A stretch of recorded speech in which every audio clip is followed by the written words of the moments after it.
So what a great turnout this is. This is really wonderful. Congratulations, Sherri. I am so happy for you. And this is her book, Millie Collins, Your Barn is Gone. And I am just so happy to have published this book. And the poetry in it is just so wonderful. And for those of you that don't know me, I'm Gloria Mindock, editor and publisher of Cervena Barva Press. And tonight my co-host is R.J. Jeffries, and he'll be helping me a lot. So I'm very grateful to him. And when I got Sherri's manuscript from Helene Cardona, I just loved it right away. And I'm so grateful and thankful to Helen for sending it to the press. It's really a beautiful, beautiful book. And it's about change, love, healing, and renewal. And when I was working with Sherri, it was just so natural between us. She was a joy to work with, and I have a new friend. So I'm really, really happy and honored. So we might as well get the reading started, and I would like to introduce you to Helen Cardona, who will be doing the introduction tonight. And so I give you Helen Cardona. Well, hi, Gloria. Lovely to see you. And Sherri, I'm so delighted to be here with you, to celebrate with you. What a congregation you have. Like, you know, what a wonderful group of friends to celebrate this amazing collection. So Sherri is such an amazing person. I have to say that there are encounters in life that just mark you, you know, that seem like they're meant to be. And poetry brought us together. Sherri was organizing a series of readings in New York with Cafe Reggio and Poets House that my partner John Fitzgerald and I participated in. And it was the birth of an instant friendship. It's been many years, and we've just strengthened our friendship year after year. Sherri is such a beautiful human being and poet. And like me, she's also an actor. She wears many hats and a lawyer. And it all combines to strengthen her art as well and her craft, because probably the lawyer mind, you know, has to do with her amazing ability to write in a concise way, which is very important for poetry and that very few poets and writers can achieve. So she's such an exquisite poet in the way, you know, in the way she writes. And but also the subject matters, you know, of her poetry, the humanity of them, the beauty, the transcendence of her work is just astonishing. So I'll just read a few words of what I wrote for the back cover to try and give justice to these just glorious poems. So the exquisite poems in Sherri's brilliant, luminous collection, Millie Collins Your Barn is Gone, draw on mythology and geography to explore themes of identity, memory, love, and loss. At once spiritual, intimate, and worldly, they weave a rich tapestry of alchemical music, inhabited by recurring angels, bristling with flurries of animals and a cornucopia of flowers. This collection is a feast for all the senses and a testimony to the redeeming power of beauty. To read her, to read Sherri, is to be edified and entranced. She takes us down the rabbit hole in the magical poem Arboreal, one of several stunning ekphrastics poems. And her timeless, exacting poetry lavishes us with blessings that course vein-like through our hearts and, like stronger tides, forge fiercer bonds. So you're in for a treat, and I'm very looking forward to, I actually have my own copy already, and it has a gorgeous cover, gorgeous painting for the cover. So let's listen to the poet. Oh, thank you, Helen. That was so beautiful. Thank you. And I really want to say thanks to all of you who are here tonight. I'm so thrilled to have your warmth and support surrounding me. Zoom surround, is that such a thing? But I do need to thank you, Helen, so much for not just your kind introduction, but without your friendship and your love and your guidance, this would not have been possible at all. So thank you. And Gloria, I'm so grateful to you for welcoming me into your wonderful Červená Barva Press and holding my hand through the entire publication process. I'm honored to be counted among Červená Barva Press's exceptional authors. Your warmth and friendship are really gifts to me. Also, my enormous thanks to the other stalwarts of Červená Barva Press, Steve Asmussen and Bill Kell, who transformed my manuscript into this amazing book. The cover design by Bill and the words on the page. Did everybody notice the words laid on the page by Steve? It's just stunning. It's my dream come true. So thank you, and also thanks to R.J. Jeffries for your warm presence here and constant support, technical and otherwise. Of course, I already thanked Mary Beth earlier, but I have to thank you because your phenomenal artwork has been on each of the covers of my books, my collections, and I'm really grateful, dear friend. Your Husick Farms barn is perfect for Millie Collins' barn, except that hers is gone now, obviously. Leah Maines, I also want to thank you and Finishing Line Press. You've published my first 2 collections, and you've remained a really great support, and most importantly, my dear, dear friend. So thank you. Thank you so much. And I must acknowledge Grace Schulman, who's my mentor. She's not here tonight because she actually has a reading of her own 8th volume, The Marble Bed. So she can't be here, but she is my mentor, and I'm very thrilled to know her. So Gloria, with all those introductions, all those thank yous, do I have any time to, oh, wait, I forgot somebody. Oh, how could I forget? I have to thank, I don't want to maybe, but I have to thank my husband, Simon Dratfield, who is my encourager-in-chief for over 50 years, and grateful does not even begin to explain it. So thank you, Simon, and thanks for reminding me to thank you. That was very nice of you. So Gloria, do I have time to read now? Yes. Of course. Okay, good. That had to be done. It just has to. So I'm going to begin at the beginning. Divine egg. This divinity has no appendages. It will never walk away from me. Thumb its nose, strike me down. It will not turn me into salt. It poaches gently in a zephyr simmer. It scrambles like a tumbleweed in spring. Its sunny side gazes patiently. It whips to white peaks. The egg cannot be everywhere, so we glimpse its color wherever we are. For example, the shore. In the skirts of a wave, broken empty seashells, sand under bare feet. The egg's eternal curves.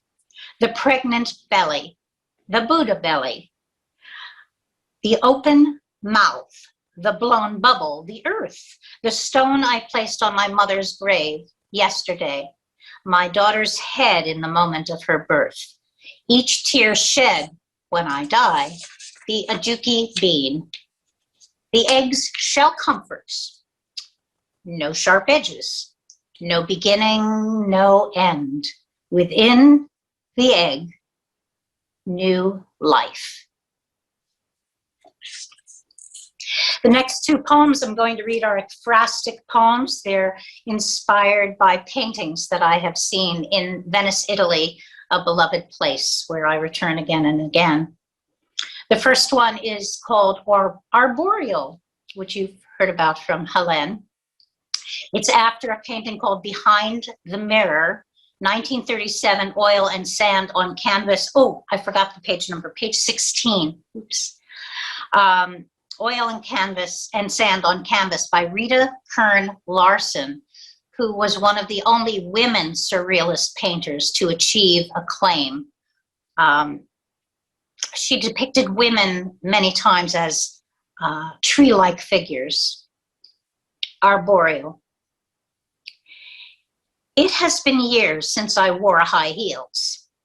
On a raked stage, I had danced without thought in shoes needle thin and breathtakingly aloft, me and my stilettos. Now, I venture through the looking glass, perplexed, as others who have awakened on the precipice of Alice's rabbit hole with our shoes on. We have a choice. We descend together the azure staircase and I, naked, shoeless. In a moment, I am seed, a tree, then redwood trunk with ages of wisdom, belly stretched from past births and beckoning more despite my age. What will the children think? As I squirm, my roots burrow deeper, ever deeper into a looking glass soul. In easily furrowed soil, I dig in, decided, but frightened of my new home. The next poem I'm going to read is Dear Mary, which is after the Frari triptych, Madonna and Child by Giovanni Bellini, 1488, tempora on panel.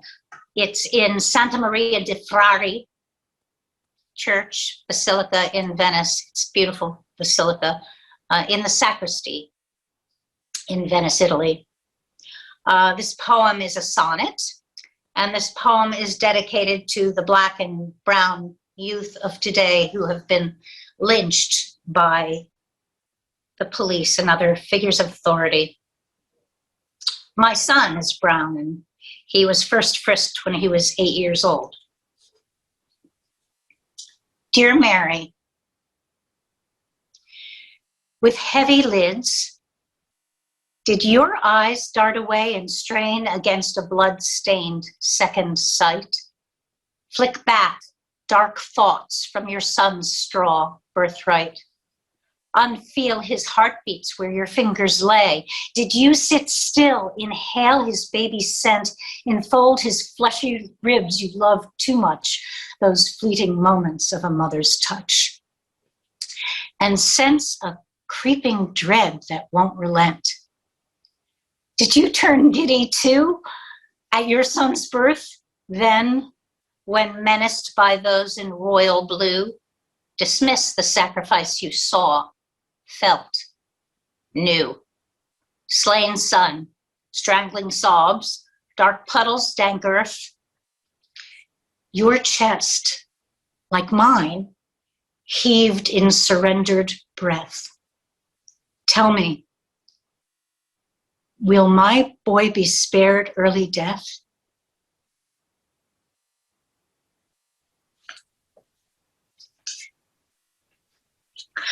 And I've been told that because this is a book launch, that I must read my title poem. So for those of you who have heard it before, please indulge me. Millie Collins lived on the same long country road without street numbers where my in-laws lived in Conway, Massachusetts. Millie Collins, your barn is gone. Abby cleared it after folks on our road said outright, kids would get hurt. The floor had been mostly missing since just before you died and took your DAR roots to the grave, not to mention that poor nameless mongrel you kept staked in the front yard. Never saw him fed or taken in. Never told you I tossed him bones from the car. Ob's a fixer, but once the roof sagged, that barn was done. He and Brenda bought your place from the gal who'd taken care of you. Can't think her name those last years. Only good thing maybe you ever did, Millie, leaving your place to that good woman. This week, Abby put a big red barn just where yours was. Just where. I watched the whole time Ab was at it. Odd to see newness on the spot where so long ago you and I went late one night after drinking your cheap tea from chipped cups and dug that tiny grave. Deep enough.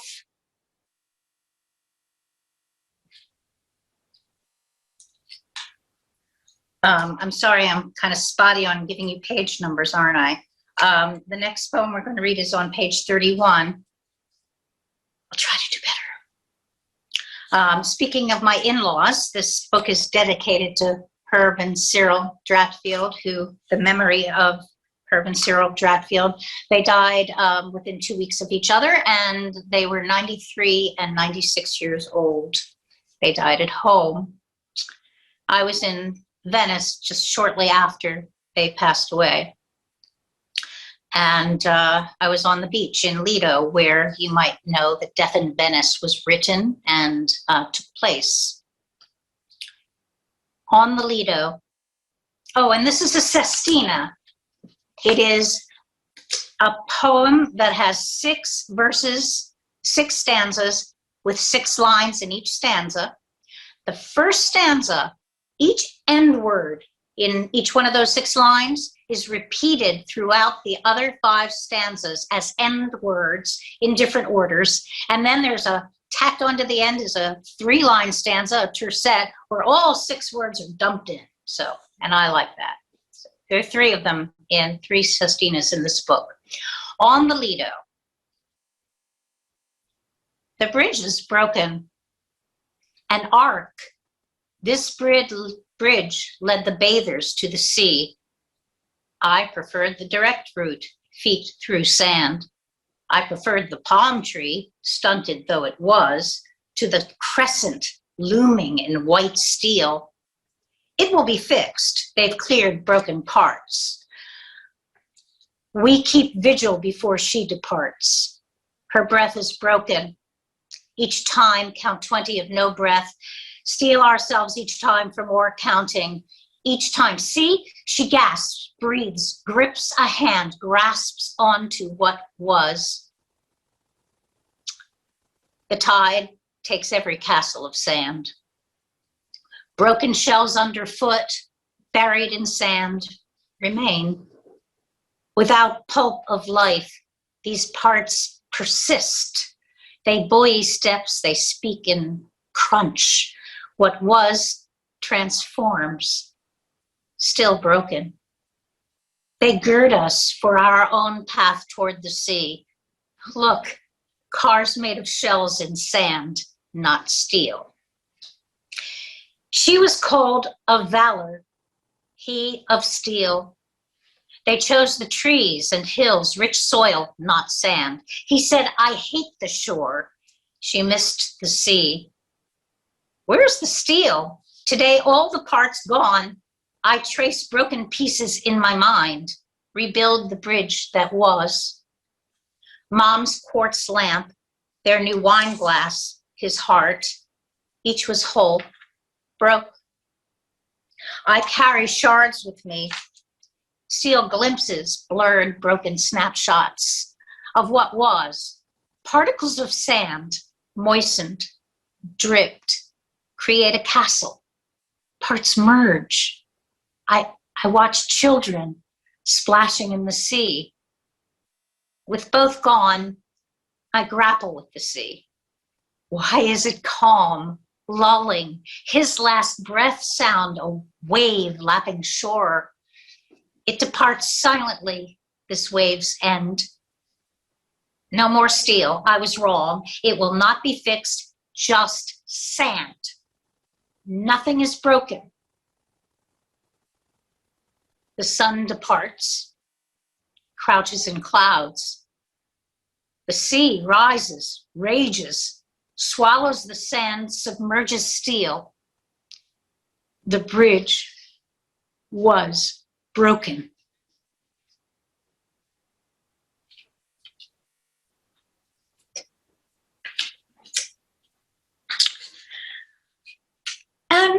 continue the theme of sand. Page 29. I need a little bucket. I need a little bucket to collect the sand. I need a yellow shovel to dig a moat and watch the sea fill in. This is how you make it. Get water in your bucket, scoop sand in, make a goo, take a fistful, slip it through your fingers, build a sand castle. If you have time, keep dripping, drip it to the sky. Gulls will soar above and stab a crab, or your peanut butter sandwich if you don't watch out. I need a little bucket to collect my thoughts, a shovel to bury my friend and wonder if he made the earth that rocky so he could laugh at how hard it was to scoop it on his box until the hole was filled. We planted a hibiscus bush earlier today. Yes, dug a hole with a shovel. This time sandy soil, filled it with this living thing. The tide is coming in, washing castles out to sea. I run to catch my shovel, save it from the sea. Hold it close to me.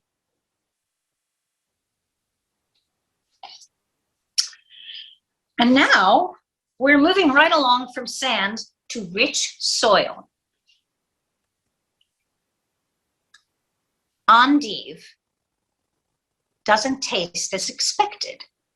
The leaves, paunchy and succulent, shout celery. But licorice anise wallops your buds.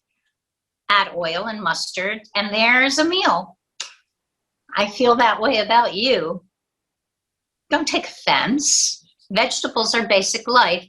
You are basically my life. Basic life is dear to me. Our garden is for flowers, bushes. Yes, we have lilacs and roses, but no edibles. Perhaps the squirrel who ate our first tomato 17 years ago dissuaded us. We watched each day for green to turn red. The squirrel bit quicker. You surprised me this morning. You said, come outside. Look, blooming azalea, lilac, marigold, and a tomato plant.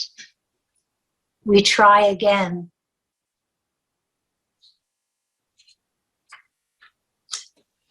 So I have 3 more poems. This one is Madam Afghanistan. And Madam Afghanistan was a woman I met on a long journey on a plane. Madam Afghanistan. She sits across the aisle. She glides her hands through azure gloves, as though no bomb fell on her neighbor's gate yesterday. The sand-colored hat in close weave straw seems proud to nestle her head. The cloth tulip roots in the band, as if to say, no flower must die today. The flight attendant stows her cane. She cannot stoop to reach her embroidered bag, also blue, which she refuses politely to relinquish. It is stashed between stocky calves. She makes a trinity, each gloved hand and purse below, as though summoning a hand-stitched God to sow her world.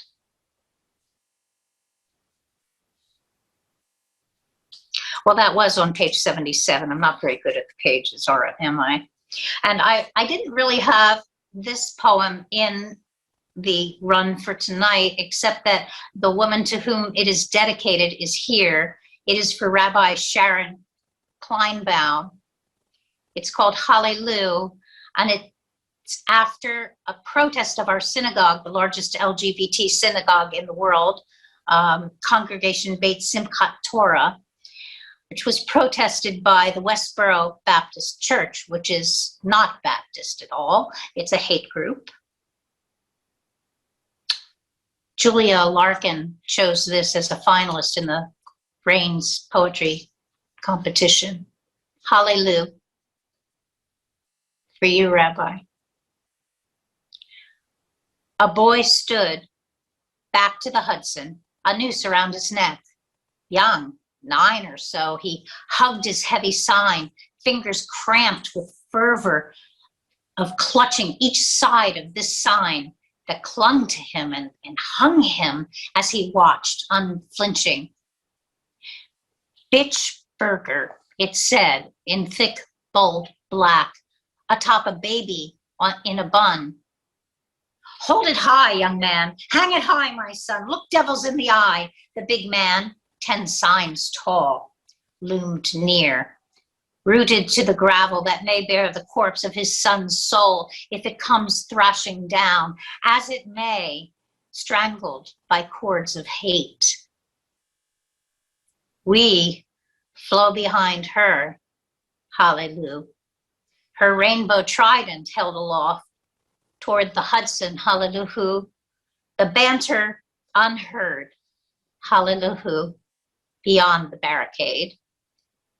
The song of Psalm 150 pours from us like tears, soaks the ground, hallelujah, and grows a talit tree that spreads its branches wide enough, like hers, to shelter us from these slurs.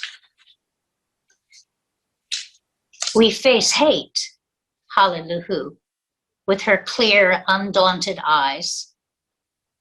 One of us leans in and whispers, "What is a bitch burger?"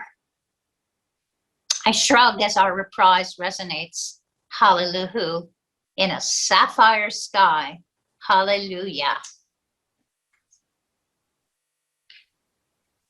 And the last poem I'm going to read tonight is called Il Trenino. The little train to Cividale, 3 cars long, 2nd class only, starts with peep peep. One of 3 in our car says choo choo. I cannot see him smile, but I do. The big train from Santa Lucia, Venezia to Udine sounded loud, heartbeats massive like a man, slow to start, each bass beat round, full, 1, chug, pause, 1, chug, pause, then gain speed, chug, chug, chug, chug, chug, chug, chug, chug, till it raced to a palpitating whir. The little train purrs like a lionel, with intermittent tweets of horn like my brother Mike said, with rambling track and just 2 stops. In our recreation room, in our pajamas, we played, built tracks, connected them until the trains tooted to the stations. Dad lent Mike's set to cousin Tom. Like so much else to come, pieces lost. Dad, Tom, and the train set he kept. Those lionels peep-peeped like this, purred on pitch like this, crowded out thoughts, other sounds. Upstairs screams, something thrown, sobs. Kept us kids at peace. We slow. We stop at Moimako, where most have never been and will not ever go. The windows fog, hide the last stop. Peep, peep, peep, announces our end. I step quickly off the platform to begin in this ancient land of Lombards, something new. Thank you all very much.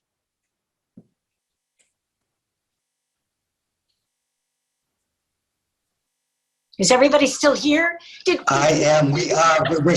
Sherri was so enraptured. Wonderful. we're just stunned. We're sitting back. We're trying to compose ourselves to be able to speak. You were divine. Yes. Thank you. Beautiful, Sherri. Beautiful. Loved it. Loved it. Thank you. Thank you all. Thank you, Sherri. Thank you. Thank you. Unmute. Wonderful. We're going to wait. Oh, that was lovely. What? Thank you, Jill. Sherri? Love you, Sherri. Wonderful. Thank you so much. Sherri? Bravo. Yes, Bonnie. There I am, Bonnie from Miami, my girlfriend Barbara. It was absolutely amazing, moving, wonderful, and I'm just so Thank proud you. Thank you, to Bonnie. be a part of this tonight. Beautiful. Very lovely. Wonderful. Sherri, I have a question. Yeah. Oh, yeah, we're doing a little Q&A here. Oh, good. Right, Gloria? Yes, we are. I was waiting to let them speak to you. Oh, okay. So we can start it. So go ahead with your question.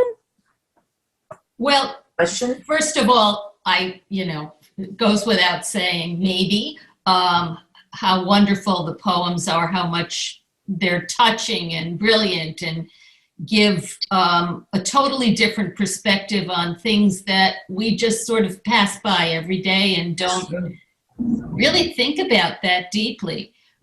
What always strikes me about your poems, Sherri, is how visual they are. I have a picture in my mind of what each poem looks like, and I wonder if that vision, if the physical vision of it, if you're conscious of transforming that into language, or is it just sort of happens? Poetry, but Bonnie, I'm going to ask you to be quiet or mute Sorry. yourself, okay? I'm Thanks. sorry. I have a great class and we say that all the time, so no harm intended.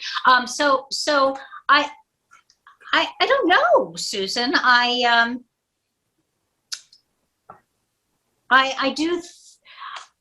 not going to compare myself at all to Mary Oliver, because there's no comparison. But in the way that she writes about nature, and she sees things, and then something else happens in that poem that has nothing to do with nature, it has to do with life.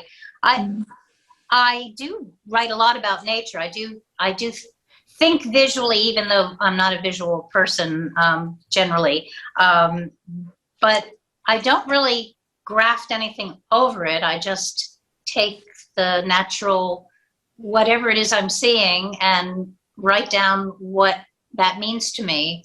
And if there's something that comes beneath that or above it, that just sort of happens. Well, it works beautifully, and thank you. Thank you, Robin and Susan. Thank you both. We have a question from Joseph Ramirez. Joseph. Hi, Sherri.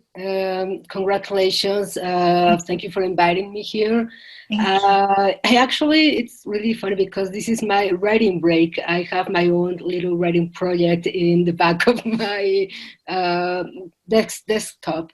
And I wanted to ask you how you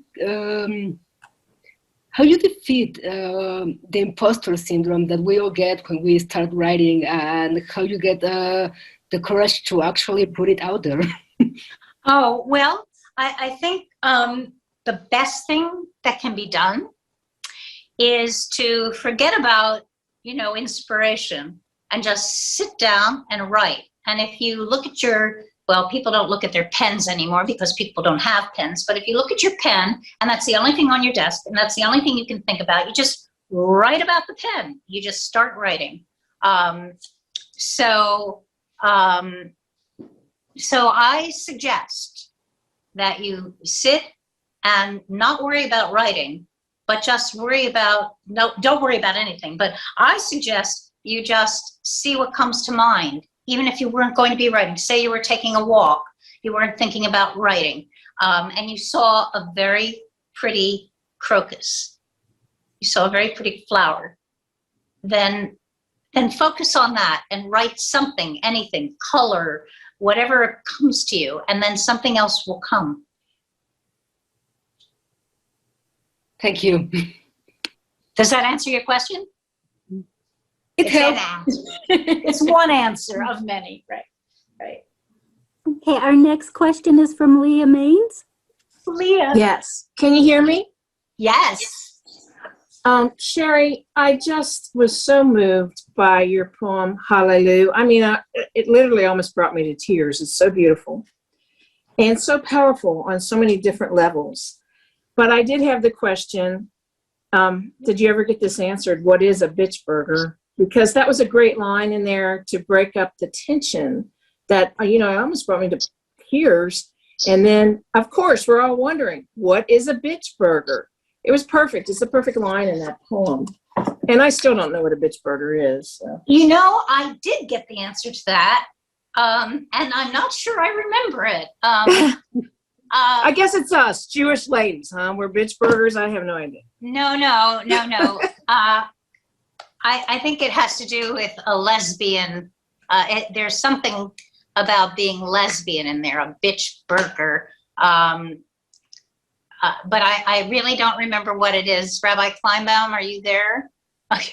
Do you remember? I remember that being used. I think it's just a mean. I'm not sure it has a specific lesbian meaning or if it's just mean. Just mean. Maybe well, I thought it was really appropriate to put in there because, it broke the tension and it's just the absurdity of it all. Of the behavior of the people, of the hate. And it was just perfect. It's the perfect line. So I just wanted to say I loved it. Sherri, I can add something there from the Urban Dictionary. A bitch burger, an insult directed toward people who are mean or rude to everyone for no reason.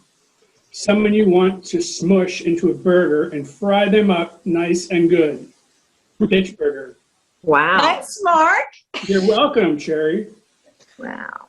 Well, it was quite an event. And in fact, the rabbi had the idea that for as long as they were out there protesting, we would raise money every 7 minutes. Every time they were there, every minute they were there, people would contribute money, and I think we raised something like $7,000, Rabbi. Awesome. $13,000. The board wanted to put it into the budget for, they were there for 47 minutes, and we raised money per minute that they were there. We ended up with $13,000. That's fantastic.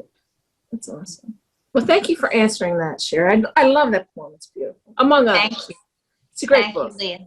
And thank you for being here. Oh, my pleasure. Thank you for inviting me. Any other questions?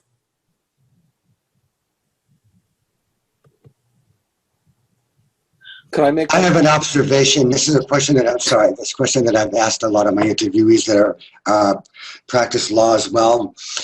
A writer's mind is just so linear and specific and point specific. I'm sure in your poetry that must have a corollary. Does it, Sherri?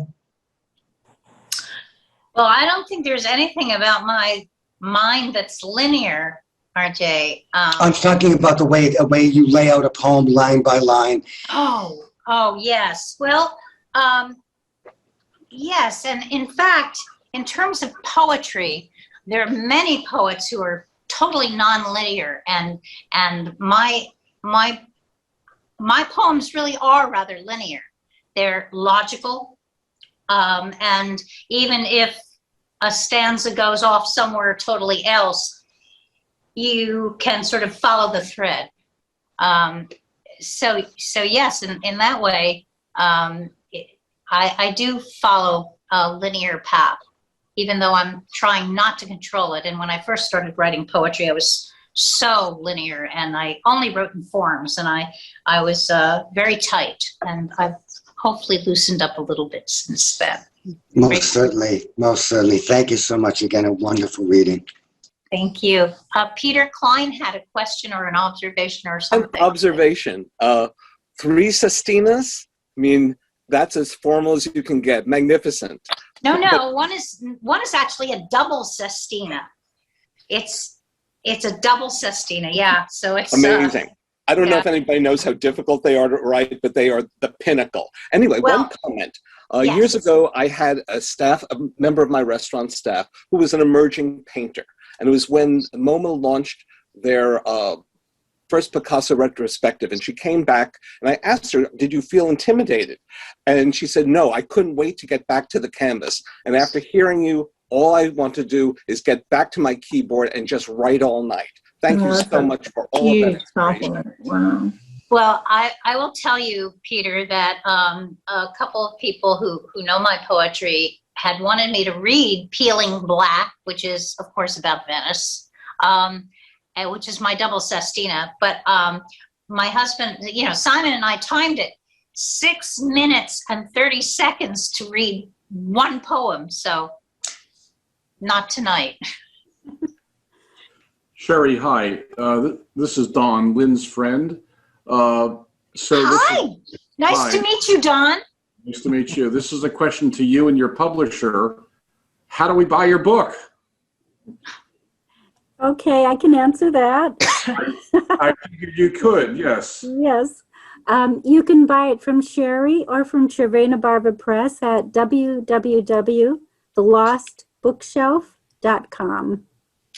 And I would suggest, because we like to promote small bookshops, you can buy things on books on Amazon, you can buy things on Barnes and Noble, but to support thelostbookshelf.com is really a very good thing to do. Small stores, small book vendors.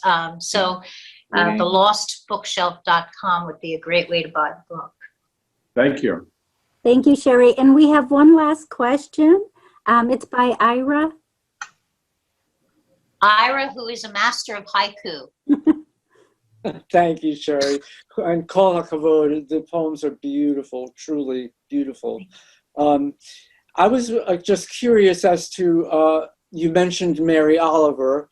Are there any other poets, contemporary or from the past, who you find particularly inspiring or moving, whose work you return to again and again?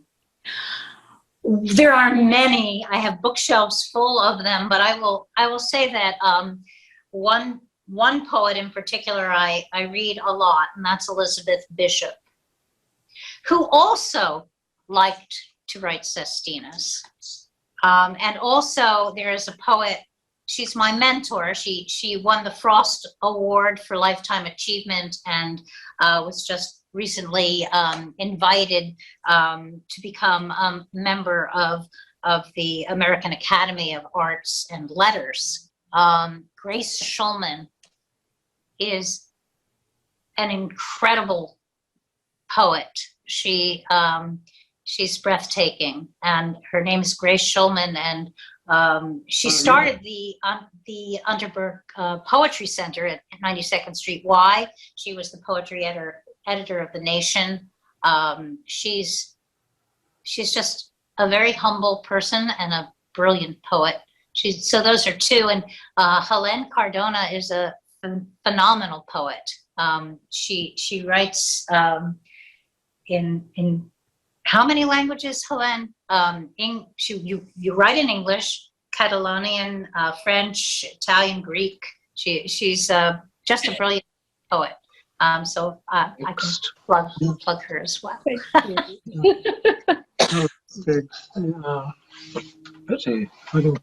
Okay, so that will be it for tonight, and I just want to thank you again. Thank you. Thank you, Jeff. And I just want to thank, just for one moment, Gloria, I have to thank you again for being so wonderful and making this happen. And thanks to everyone for being here. This is just amazing, wasn't it? Thank you for inviting us. And thank you.